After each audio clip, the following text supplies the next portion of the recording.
Hello, my name's Michael Conneely, and the purpose of this webinar is to study how to read the Vedic birth chart.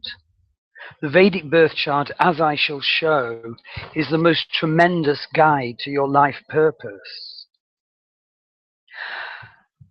And it's meant to be a fairly simple introduction, but points to the next steps of interpretation.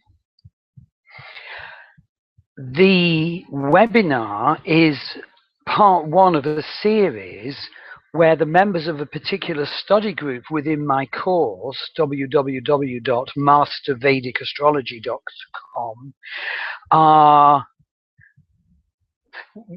studying how to read their birth charts. And this first webinar is we're learning how to read my birth chart. I want to say that, in fact, my courses optionally can cross over into Western astrology, and my readings always include Western astrology. And in fact, my readings website address is given here, www.starwheelastrology.com. So what we're going to do is look at my birth chart and find what sort of path does Vedic astrology give to understanding my life, why I'm here, my incarnational life purpose. So I'm going to now share on the screen a copy of my birth chart.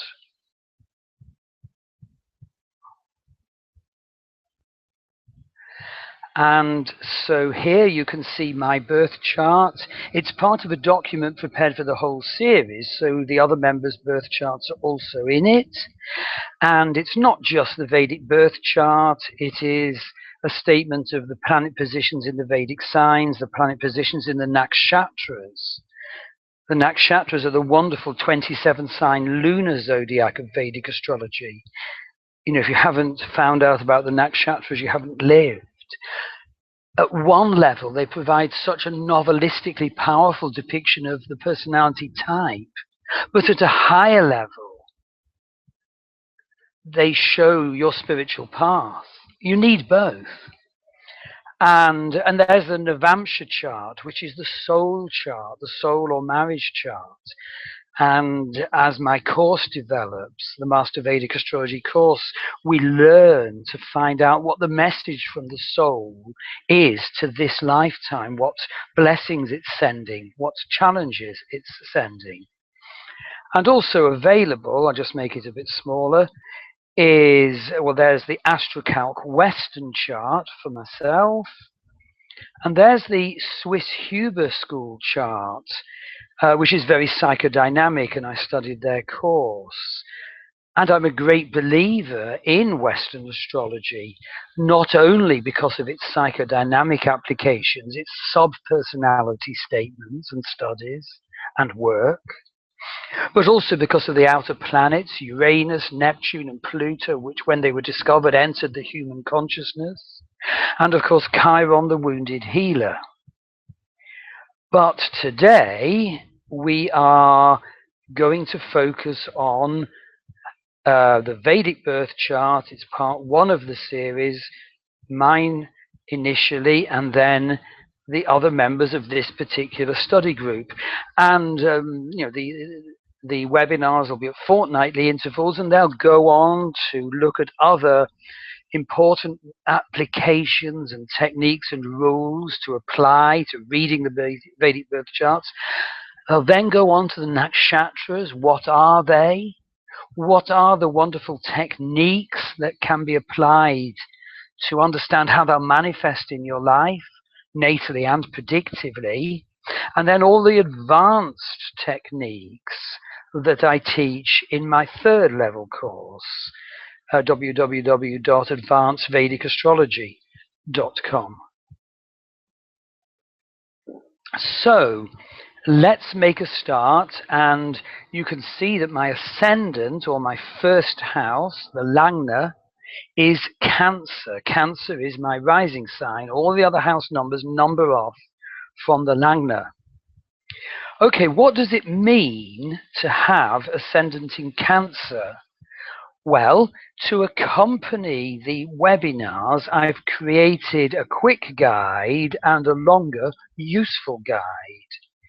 So I'm going to refer to these. You get these guides together with tremendous other sort of literature, course handbook to support your studies if you enroll on the course. So what does Cancer mean as a sign? So we go to the signs and down to Cancer. So Cancer is above all, I would say, about sensitivity. Above all, about nurturing. So positively, that's a love of home, trying to be a good parent, a lifelong learning course, of course, naturally. Supportive and protective, a good listener, intuitive, emotionally open, encouraged by kindness, loyal to mate. But everything, every energy has its shadow side or challenging side. And of course we learn in life to go from the challenging manifestations to the higher manifestations. That is why we are here. So negatively, Cancer Lagna, or any Cancer person, sun or moon in Cancer, will be overly dependent or clinging, lack of emotional self-sufficiency, hoarding, hypersensitive, even deluded, the martyr, the warrior, the caught in self-pity, feeling abandoned. And they can pick rather dysfunctional friends and partners. Prince Charles, the heir to the UK throne, has ascendant in Cancer. He was born, incidentally, 4 weeks after me. And of course, he very much represents this typology, especially in marriage issues. We'll be coming to the 7th house. So that's the first house. But when you look at the Vedic birth chart, you don't just read off the characteristics of the sign which each house is. Every house is a full sign. You have to look at the standing of the ruler in the birth chart. Now, Cancer is ruled by the moon. So what do we notice about the moon in my birth chart? Well, it's in the 9th house and it's in Pisces. So let's go to the quick guide and look up Pisces. Now, Pisces is again very sensitive. They're both water signs, are Cancer and Pisces. So it's mystical, intuitive, sympathetic, contemplative, romantic, heavenly, good at calming people down, making them feel comfortable, unboundedly generous, socially skilled, polite, charismatic, and magnetic. Well, that's my story. But of course, there's the challenging side. And Pisceans, this is really dangerous, can just float through life hoping for the miracle to arrive. They may fail to take responsibility. They're very humanitarian. They can feel almost victimized and that society has abandoned them. In general, they must do good work. And that's because their ruling planet Jupiter is the planet of growth and teaching and higher learning and higher spirituality. Right, so that is Pisces. My moon, which rules my first house, is in Pisces. But what else can we see about it? Well, it's at 29 degrees Pisces, in fact 29 degrees 56 minutes. So it's at the very edge of Pisces. Very important principle here. It's Rashi Sandhi, edge of sign. If a planet is Rashi Sandhi in your birth chart, it will not be able to express itself fully. It won't be able to express itself easily in terms of the strengths of its sign quality. And you need to know that this is the case. It's part of your dharma, if this is the case, to correct the challenge of Rashi Sandhi. And as I'll be saying in this reading of the Vedic birth chart, I don't just describe what the Vedic chart says as a life path, as a Dharma pointer. I offer mantra strengthening routes. So my partner, Maki Pashley, and I chant mantra every morning. At the moment, we're chanting 108 mantras to Lord Shiva every morning before a wonderful Shiva Nataraja Murti or statue with candles in front of it. And it's so empowering and stabilizing to see and chant mantra to the god. But that mantra in itself isn't enough. We also use embodiment techniques where you can embody the quality you're trying to hear. So, for example, if, oh, I'm unheard in my life, well, embody that, experiencing it consciously and then transform it. So there's embodiment, and then there's, drawing it. That's very powerful. It's surprising what comes out when you start to draw a quality of your life that you're not wanting to work with, that your Vedic chart has pointed to in its wonderful, powerful, accurate, and sure declaration. And above all, there's healing. My partner, Maki Pashley, has for decades done many healing techniques, modalities, most of them available worldwide via Skype or phone or simply distance energetic connection. I mean, a very graphic and powerful form of healing is, for example, emotional freedom technique, EFT, where you tap on energy points in the body, first of all, to intensify the depiction of the problem, and then to intensify the realization of how it's a gateway to empowerment, to solving the problem. But there's also wonderful things. There's a page on it on the Star Wheel Astrology website, such as body code, emotion code, heart wall clearing, hypnotherapy, metamorphic technique. All of those can be done distance. And then there's the wonderful access bars, which is a sort of face-to-face healing modality that's very freeing and empowering. And in all these cases, Vedic astrology, and indeed Western astrology, but we're not focusing on that in this webinar, we will be in future webinars, Vedic astrology gives the accurate, sure perception, and it really does, as you will see. So, we've said that my moon is Rashi Sandhi, edge of sign, and won't manifest its qualities so easily in that way. We'll have to work and learn to do it. I'll just mention that Moon is in Revati Nakshatra, Revati lunar sign at the end of Pisces, which is all about nurture, and it's the sort of the last sign of the zodiac at the end of Pisces, the 27th lunar sign. Very spiritual and intuitive, but impractical. And I can be very impractical, although I have some practical bits of my path as well. And above all, what I would say is that my moon is Gandanta. Gandanta is the final degree, some people say couple of degrees, of a water sign before water gives way to fire. So the final degree of Pisces, where it changes into Aries, Cancer, where it changes into Leo, or Scorpio, where it changes into Sagittarius. And my moon is in Gandanta. What does this mean? Well, it's a technique unique to the awesome Vedic astrology, and it means mother will not be there for you when you have the moon there.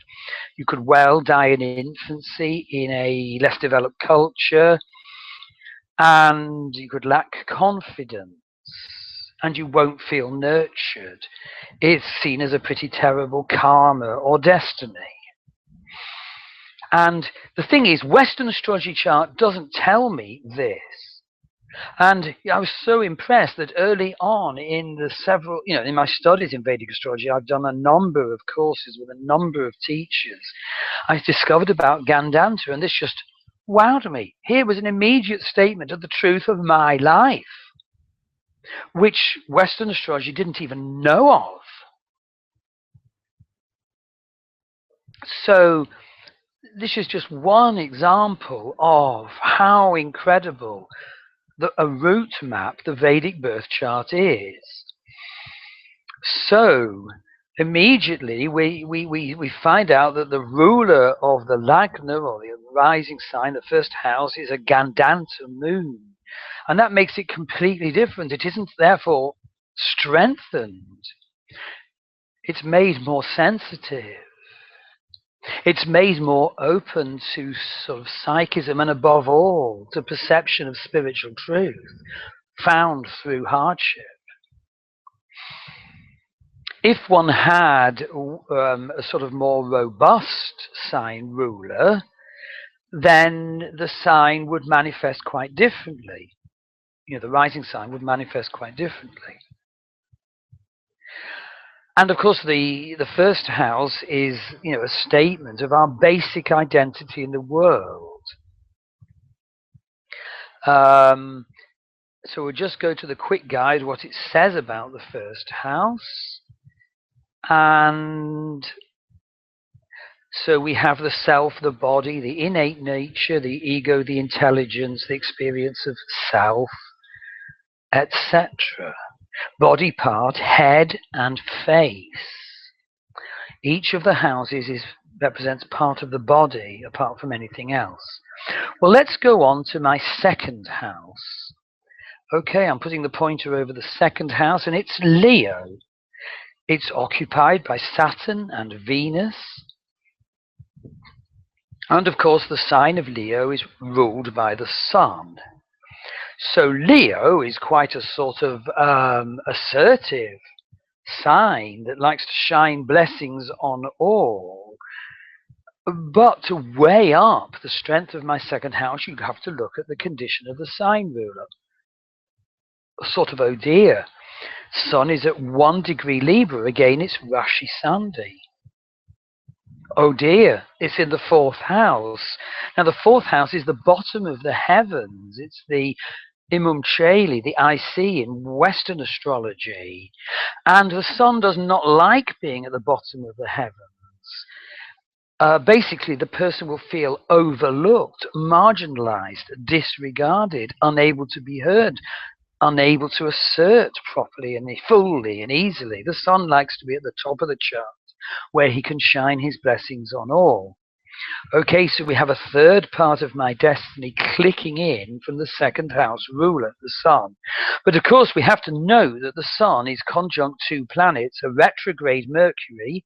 I say retrograde because of the line under it. It had backward motion in the heavens when I was born. And Sun is also conjunct Ketu. Okay, what's Ketu? Well, Ketu is the south node of the moon. The nodes of the moon, Rahu and Ketu, are the indications of our incarnational destiny. They're the intersection points in space of the apparent orbit of the Sun and the Moon around the Earth. They are the eclipse points. Indeed, I was born out of an eclipse, which again is unfortunate and problematic and challenging. And Ketu is our past lives. So where Ketu is in the birth chart shows what we come in with. And, I'll be looking at that when we get to the fourth house. Rahu, always opposite, is in the 10th house in my case, of career. So we'll be coming to that. But basically, it's important to say that the Sun is conjunct Ketu, and that means I'll be heavily influenced by my past lives. And the energy of Ketu is shocking realization. When Ketu is activated by transit or dasha, dashas are the Vedic predictive periods. They're wonderful, they're powerful, they're sure. Well, your life's cracked open with realization. And the aim of the illumination, the lightning flash, is to make you real, to banish and destroy illusion. That's what Ketu does. So, I mentioned Ketu, but let's just go back to Mercury. So my Sun is conjunct Mercury, where it's retrograde, which means it'll manifest in a crooked way in my life, a vacry way. So I have to learn endless lessons about organization, IT procedures, how to express myself. It's hard won. And we'll be coming to more of that when we get to the fourth house. But at the moment, we're trying to understand the second house by looking at the position of its ruler, the sun. And we have to say that also, Mercury, which is conjunct the second house ruler, rules the 12th house of loss and psychism and other things, and the third house of writing. And the reason I mention those now is because the second house, well, the body part is the mouth, and it's about communication and writing. Now, I have Saturn conjunct Venus in my second house. Well, the languages I learned are sort of classical: Latin, Greek, Old Norse, Anglo-Saxon, typical of Saturn conjunct Venus in the second house. Rather specialized application here. Let's go to the quick guide and see what the second house is. Oh, it's of course early childhood. Right. What does my second house tell me about my early childhood? Well, basically Saturn's there. So A, it's deeply karmic. B, it's hard lessons.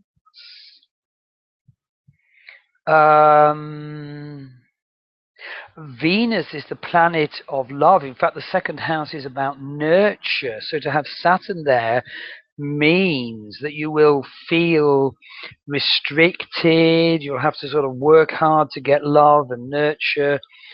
And you'll need structure. Wherever Saturn is, you need structure, and you have to exercise patience. So, the second house is also about value issues and wealth and money. So Saturn there sort of says, well, you'll have to sort of, get it in a structured way. There are other issues, but we'll come to those. You have to be patient. Let's go on to the third house. Well, the third house is the house of obstacles and courage to overcome them. It's the house of siblings and its communication. Now, you'll notice I have no planets in my third house. But the ruler of Virgo is Mercury. So we're back to Mercury again. Okay, let's look in more detail. Mercury is conjunct Ketu, which makes it very spiritual. I myself feel that what I've done is I've gone through spiritual paradigm after spiritual paradigm in my search for Dharma and truth. And that's typical of Mercury conjunct Ketu. And of course, we eventually gain a lot of wisdom, but also we realize that no human spiritual statement can be the truth. They can only be the finger that points at the moon. And Mercury doesn't only rule the third house, it rules the 12th house, which is loss. So negatively, that can be, loss and death and alcohol, delusion and illusion. But positively, it's where we go beyond this world into spiritual institutions, into moksha or salvation, into foreign places, foreign spiritual paths. So if you're looking at writing and communicating, which is the third house issue, obviously it's going to be affected by the fact that the third house ruler, Mercury, also rules the 12th. And in fact, I've written half a dozen visionary novels. I've written a spiritual guidebook. Now, the third house is also siblings. And what I want to say is that the third house, this is an important technique, is hemmed in by malefics. On the one hand is the great malefic Saturn in second house Leo. On the other is Ketu, strong and powerful malefic in the fourth house. So that warns that the third house has problems. And so if you just look at siblings, it's been ghastly. Basically, before I was 5, 4 other siblings were also adopted. I said mother would not be there for you. That was because of the Gandanta moon. I was sort of born. My mother was a teenage immigrant. We were homeless in a shed. When I was 6 weeks old, we went into one of the notorious convent orphanages. Subsequent adoption. And then, as I said, there was a sort of unbelievable rash of 4 more adoptions before I was 5. One older than me. And, that's very much predicted by my third house, and it sort of got no better. Obviously, part of the learning challenge that my soul chose when it chose to incarnate into this life. Let's go on to the fourth house. Well, the fourth house is mother and heredity and roots and consciousness arising therefrom, and your connection to your hereditary land. Okay, well, I have Ketu in the fourth house, so that immediately says, well, mother will not value him. And of course, Ketu is, a past life karma.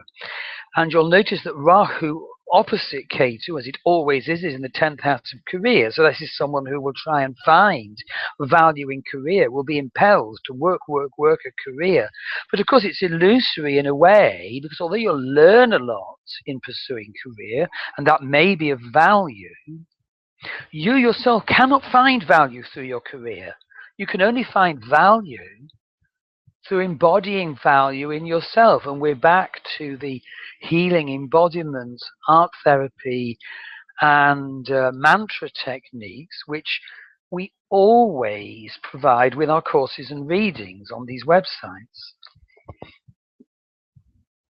And indeed, the fourth house is your sort of native land. Well, my mother was the 12th of 13 children from the far west of Ireland. She could never say that I had been born. She would have been struck out of her good Catholic family. So I, was a secret and was denied my Irish heritage. Ketu in the fourth house. Clearly, Sun, as I said, is deeply fallen in Libra, very weak in the fourth house. Father will not be there for you. And in fact, I only met him once in my life, in my 40s. And then he tried to borrow money from me. Let's go on to the fifth house of creativity and children. Well, the fifth house in my chart is Scorpio. And Scorpio is ruled by Mars. Mars also rules Aries. So we have the ruler of the fifth house and the 10th house in the fifth house. Now that's a Raja Yoga. Vedic astrology has this wonderful and immense system of yogas. You have to sort of learn how to apply them. You have to be careful how to apply them, but they're very, very powerful. You see, just to zip back a bit, I did say that Venus was in my second house and obviously rules my fourth house Libra. Sun is in my fourth house Libra and obviously rules my second house Leo. So that's a Parivartana yoga. There's an exchange of signs between Venus and the Sun, which is powerful for my creativity, and we'll be coming to those sorts of things, but they're advanced. So back to the fifth house, we have this terribly powerful Mars. Now, in as much as the fifth house is about children, that's not good, because you don't want malefics in relationship houses. Malefics are wonderful for getting things done, like Rahu in the 10th, but they're not at all good for relationships where you want gentle energies. So that means that either my children will experience me as abrasive and or I will find them abrasive. Indeed, my 19-year-old lad has Mars conjunct Rahu, which is Mr. Abrasive in some ways. And it's exactly at 1 Libra, right on top of my incredibly weak Sun, an incredible past life link.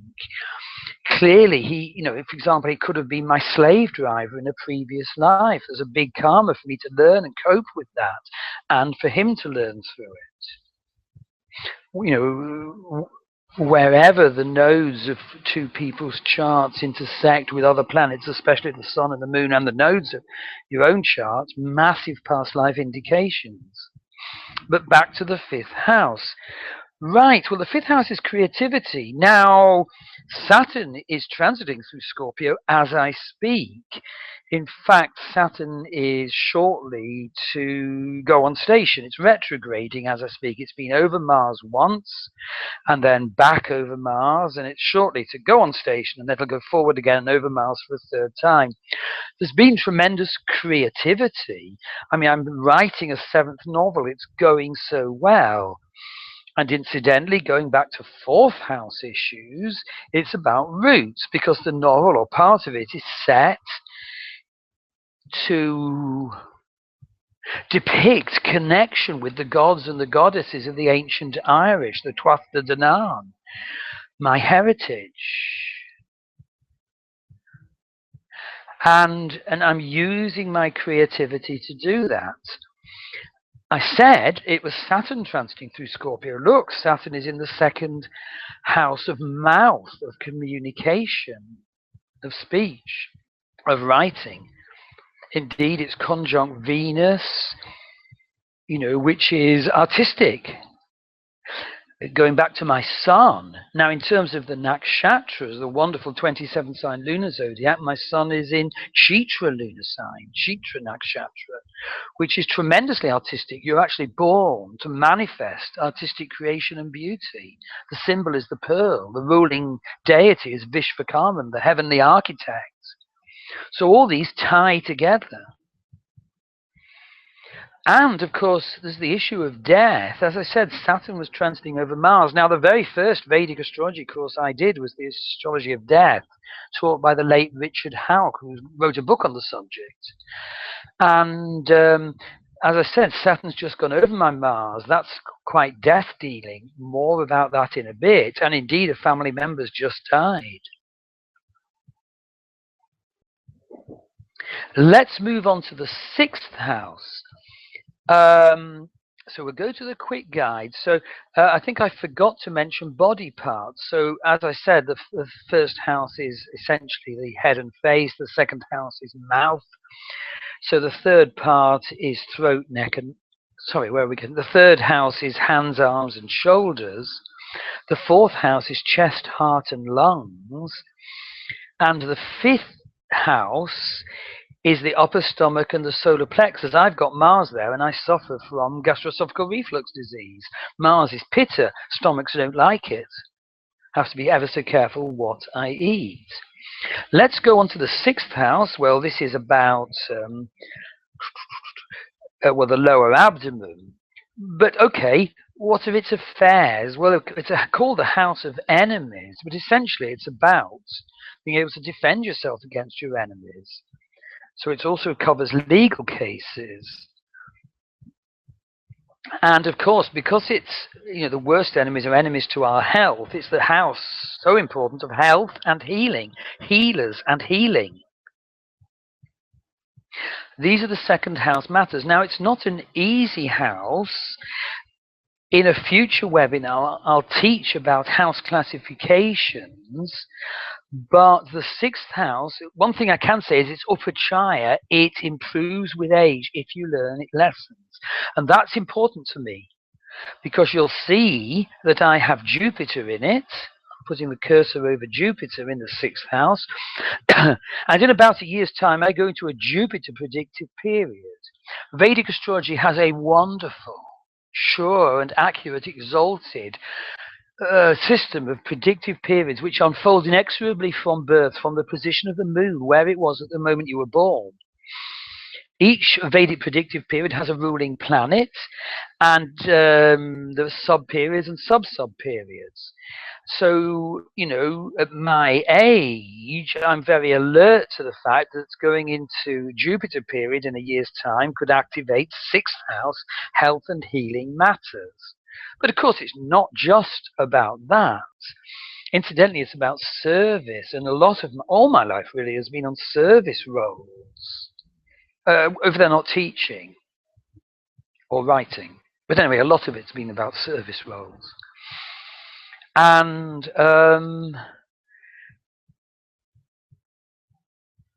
sorry, just taking a sip of water. So my Jupiter is very powerful because it's at 1 degree Sagittarius, which is Mula Trikona, a special zone within Sagittarius where Jupiter's exalted, or not exalted, but very strong. And that gives me good guru energy, sort of teacher energy, serving others by teaching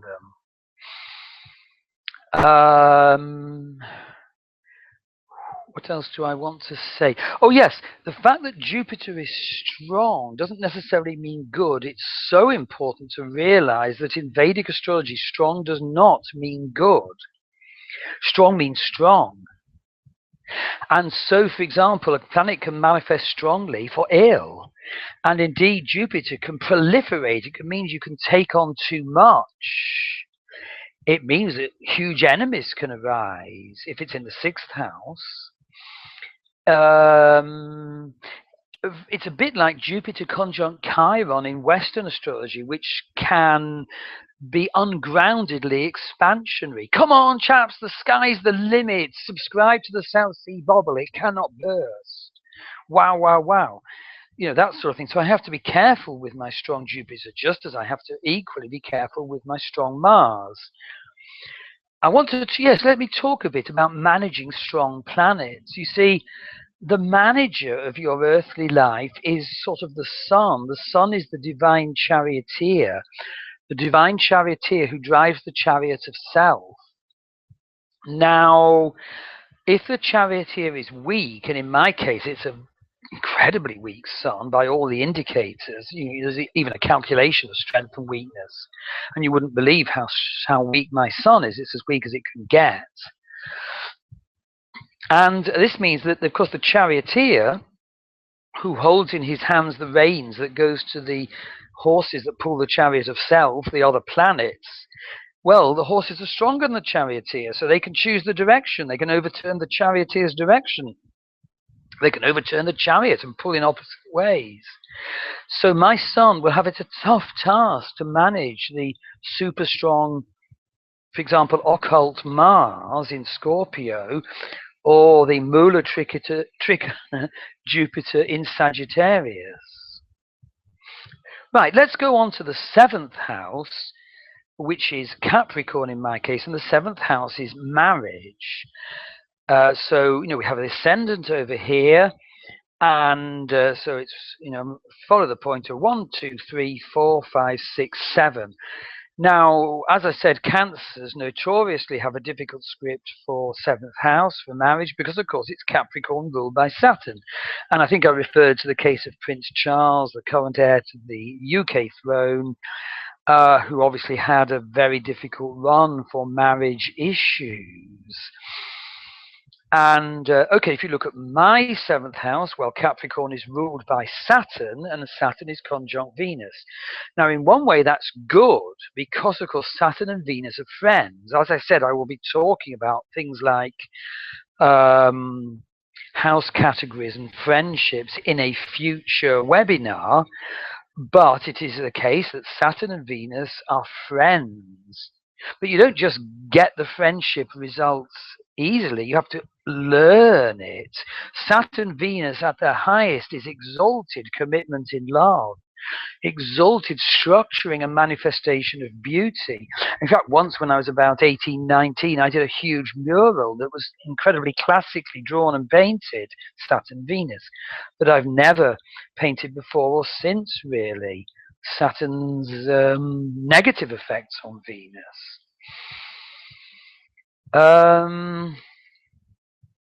But the person who has a Saturn-Venus combination can learn to love. 7th house. And, of course, Venus rules the 4th house. So, Libra. Venus rules Libra. And so when I've had transits going through Libra, because my Venus, the ruler of Libra, is conjunct Saturn, I have in fact reaped gains. Saturn in the 2nd house of wealth. Not the easy place for Saturn, but is there an easy place for Saturn? Anyway, let's go on to the 8th house. Well, the 8th house is the house of death. And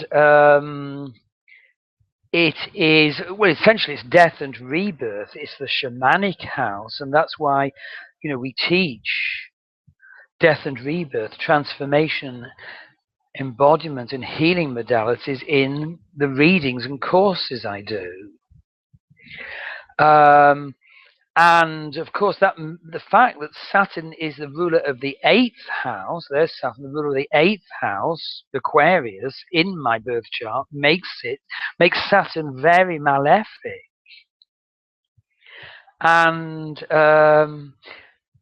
in fact, I ought to say that the 2nd house and the 7th house are death-dealing houses. They're Maraka houses.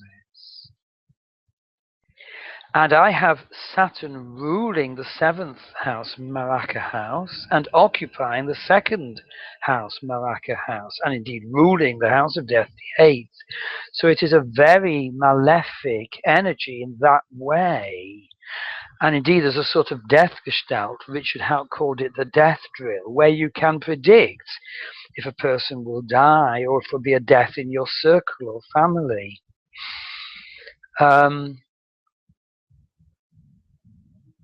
And the 8th house also covers sort of inheritances and for body parts, it's the genitals and the excretory organs. Okay, let's go on to the 9th house. So here it is, the 9th house. And of course, it's occupied by the moon as ruler of the Lagna, the 1st house. So the 9th house, Pisces. What's the 9th house? Well, the 9th house is wonderful. It's the house of spirituality and higher learning, the house of our Dharma. It also says something about father. So in the Vedic birth chart, the 9th house is father, the 4th house is mother.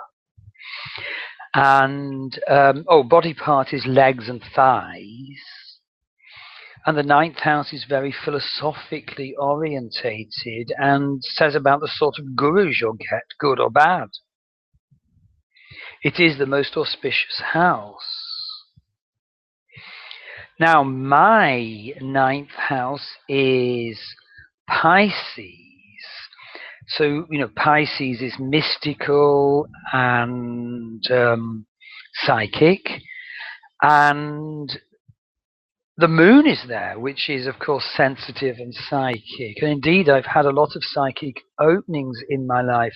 For one period, I experienced a couple of years or more of clairvoyance and clairaudience.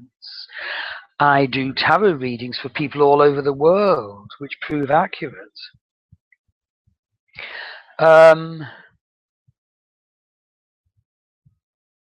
Now, the moon is in Revati Nakshatra, which is all about nurturing. And of course, we so often find out about nurturing through lack of it in our incarnations. Oh, yes, and a very important thing. My moon and my sun are Vargotama. What does that mean? Okay, as I showed you earlier, there is a soul chart, a soul or marriage chart called the Navamsha chart. And you'll see that my sun and my moon are in the same positions, the same signs in the Navamsha chart as in the Rashi natal chart. And so, in fact, they're highlighted in the wonderful Sri Jyoti Star chart drawing. Now, that means if you have a planet that's Vargotama, it means that your soul is sending you special blessings. I think I got a very hard incarnation, but my Navamsha chart reveals endless blessings are being sent to me to cope with it. And specifically, my moon and my sun are Vargotama. There's a whole study in my advanced course about what Vargotama means and how it manifests. But if in my case, it means that I have a very clear essence around my sun and my moon. What you see or what you get, so long as I, manifest the truth of my spark. And incidentally, in my advanced course, I teach a wonderful method called Rashi Tulya, where you map your Navamsha chart into your Rashi chart to see what strengths, your blessings, your soul is sending you this time. And I couldn't believe the strength the comprehensive strength and the blessings I'm receiving from my soul this time. And I believe that all I work at will probably flower, hopefully, when I go into my Jupiter period, if I continue to do the work and learn the lessons, heal and transform. I've mentioned Vargotama. I should say that another Vedic astrology indication is Pushkara. If you look at the screen, planet positions in nakshatras, you see that my Mars is in Anuradha nakshatra. That's in Scorpio, of course, the 5th house, and it's asterisked, and that means it's Pushkara. Now, a Pushkara planet is I mean, there's some sort of debate around this, like everything in Vedic astrology, but basically it's a weak link. But if you purify the weak link and get the healing, the manifestation of that planet is tremendous. The success is tremendous. So, having mentioned Vargotama and the Navamsha chart and Pushkara, because my moon is Vargotama, as is my sun, let's go back to the birth chart.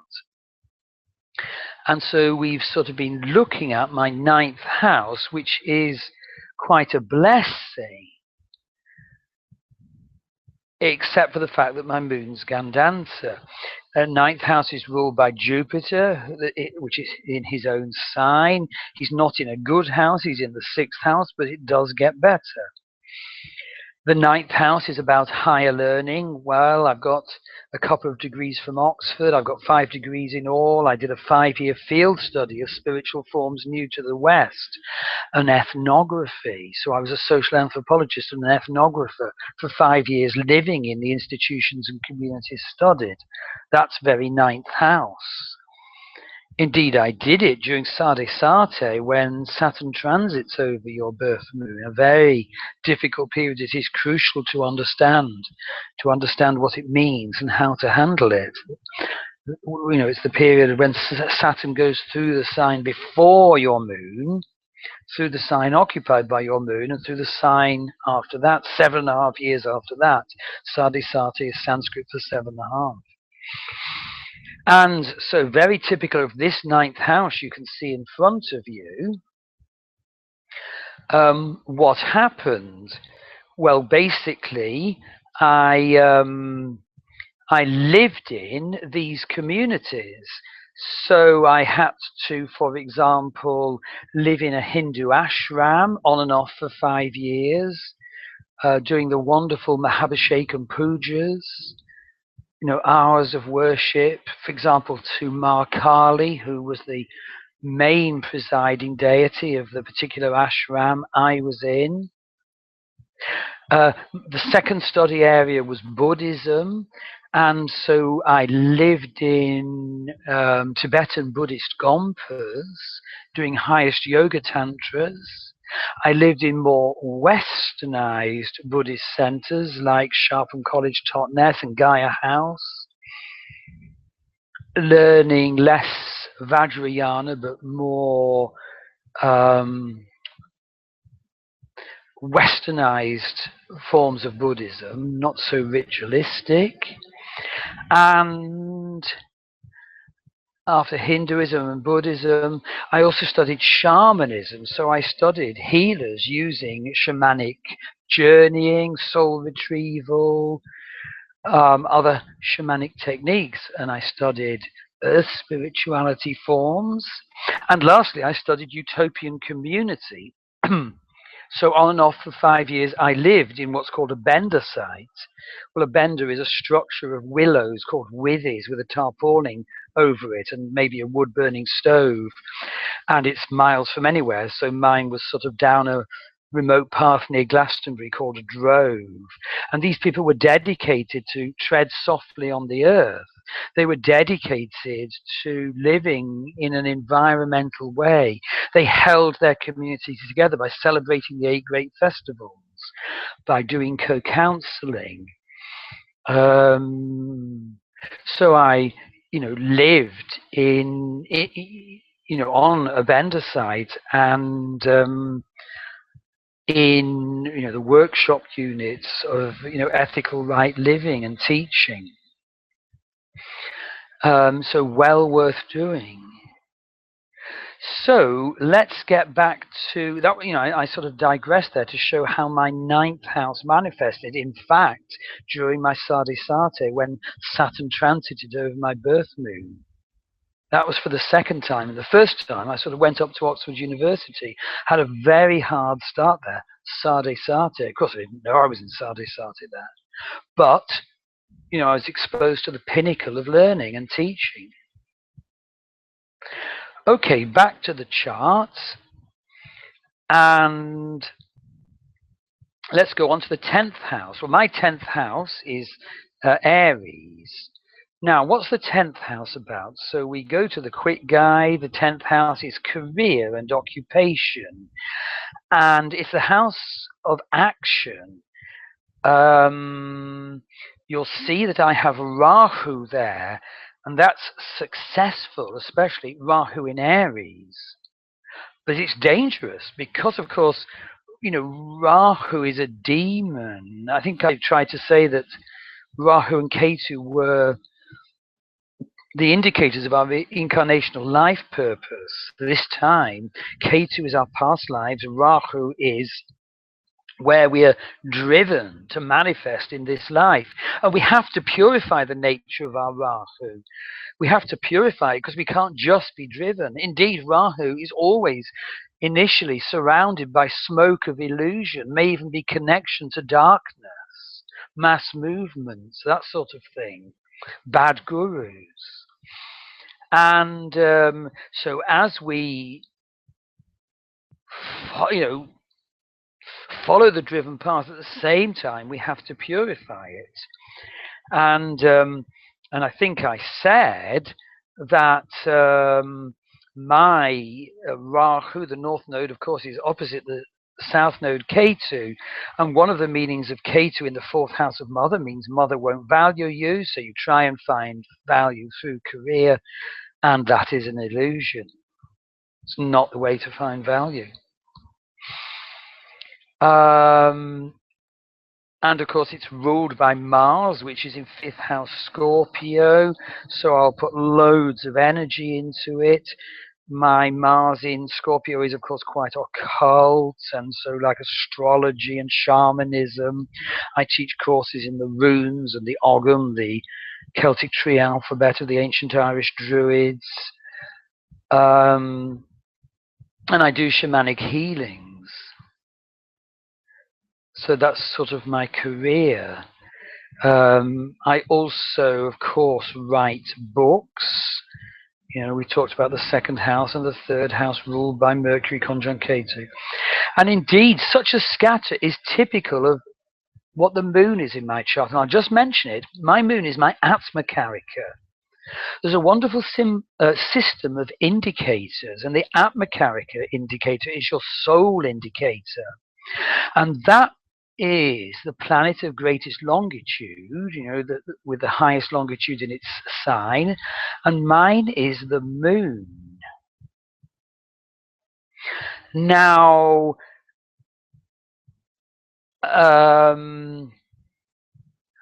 what I want to say is that, well, for example, I've just been in a moon predictive period. I've just been in Rahu period. Rahu period with moon sub period and Ketu as the sub period. In other words, a deeply fated sub period for me, because Rahu on one side and Ketu on the other. And I had a shocking event, a shocking realization, which was very important for me about moon issues, mothering. And indeed, I found the gold in that, because I've realized one of the things I've got to do is sort of mother myself, as it were, not look for nurturing elsewhere. So, and that has made me put even more energy into career. So I thought I ought to mention that when we were looking at the 10th house of career. So let's get back to the chart. And we're looking at the 11th house of gains.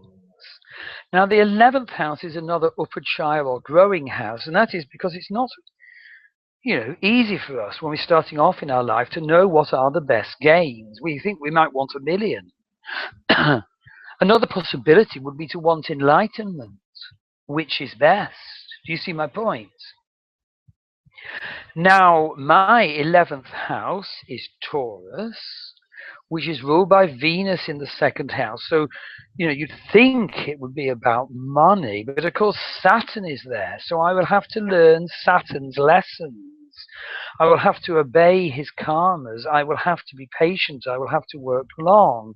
I will have to be structured if I am to work at gains. Of course, gains are also windfall, and indeed I've had them, and indeed I've had them when, for example, Libra is activated, for example, by transit, or because one of the nakshatras in Libra is activated by a transit through another nakshatra in that nakshatra's subgroup, that sort of thing. And indeed, I've mentioned it, things like inheritances and pension lump sums or whatever, because of the Maraka houses that I've mentioned, the death-dealing houses, Capricorn and Leo ruled, Capricorn ruled by Saturn, which is conjunct Venus, which rules the Sun. It all adds up, if you see what I mean. Let's go on to the 12th and final house, Gemini, sort of it's where we go beyond this world, so it can be loss full stop, or drugs, illusion, delusion, or meditation, moksha, spiritual institutions, foreign spiritual paths, and that's very much been my course. 12th house ruled by a retrograde Mercury conjunct Ketu. Ketu and Mercury together, the Jnana Karaka, the enlightenment indicator. But the 12th house is never easy because, of course, it is attuned to the true reality beyond this world. This world is Mahamaya, the great illusion. The true reality lies beyond this world. So, to conclude, I'd like to say that this is the first in a series of webinars. They're due to be fortnightly about how to read the Vedic birth chart, and we'll be going through the charts of a particular member group in the Master Vedic Astrology course I teach. And then the webinars will continue, and particularly there'll be much more of them in next year in 2016, looking at topics in Vedic astrology, getting ever more advanced. The reason I'm bringing in these webinars, and on a public basis where you can pay, you get them much cheaper if you're on one of my courses. And the reason I'm bringing them in is this: my courses are, written courses where I give you loads of material on the Vedic astrology techniques and truths, and then you write assignments. So, for example, you could write about your moon, and then my moon, your sun, and then my moon, bringing in all your knowledge, how it applies to each of the planets. But it's quite tough keeping going through a written-only course. I make it much easier because I use the Oxford tutorial technique. I reply at great length to what you write. I've had a tutor in a very expensive course who virtually never looks at a piece of a student's work. I've been on a course where you only get one-liners. I've been on verbal-only courses, speaking to slides or whatever. They all have issues, so I'm trying to combine the good features of both. So when you're doing your written work, you get the in-depth teaching of a highly trained academic teacher, a highly trained astrologer, with crossover into Western astrology, if that's what you want. And my Western astrology course offers plenty of crossover into Vedic astrology, if that's what the student wants. I don't have a time limit. You take your time working through this course. But the aim of the many webinars is to sort of keep the flag flying, to keep the inspiration flowing. like some of my students have young children. It's difficult for them to do lengthy written work, but they can keep in touch with the course through these webinars. That's the idea. So look out for my many upcoming webinars, and look at my websites. The readings website is www.starwheelastrology.com, and the main Vedic Astrology website is www.mastervedicastrology.com, and the main Western Astrology website is www.enlightenedastrologycourse.com. So, my name is Michael Conneely, and wishing you to find your Dharma through the wonderful perception which the Vedic birth chart and Vedic astrology most surely, most accurately, and most strongly can declare. Thank you.